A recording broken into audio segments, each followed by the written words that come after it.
Ihap sa mga nalakip sa aksidente sa Naawan, Misamis Oriental niadtong Sabado miabot na sa 37. Pito ka pulis ug usa ka sibilyan patay sa aksidente. Samtang laing pulis sab sa Bukidnon ang patay human malambigit sa lahi nga aksidente. Anang report.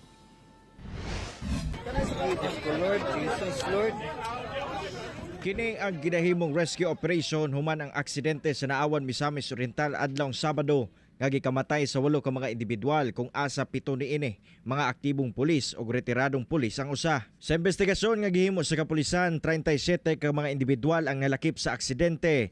Hinoon luwas na ang pipila kanila. Nakagawas na sab sa ospital ang uban.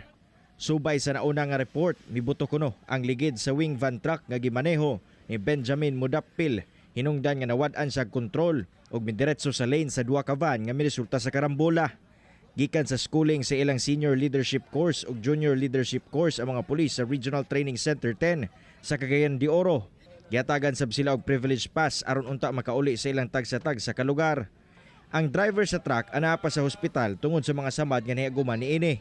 Nakatakda siyang mag-atubang og kasong reckless imprudence resulting to multiple homicide, serious physical injuries and damage to property. Dako kaayo nga pahisubo no sa pamilya sa nawadaan, especially katong namatyan, and of course kini dako ka istanan ni nga this is a tragedy on the part of the PNP kay ang namatay, and actually we are on mourning, and ang atuang flag ato akan ang i-half mast.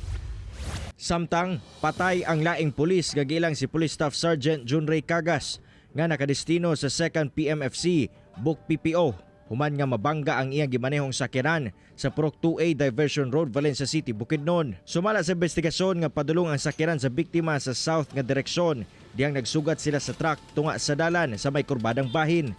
Tungod sa kakusog sa impact, daw di na maitsura pa ang sakyanan sa biktima. Ang driver sa truck nga ana nakaron sa kustodiya sa kapulisan ug posibleng mag-atubang og kasong reckless imprudence resulting to homicide. Kauban si Jaybert Pairat sa kamera.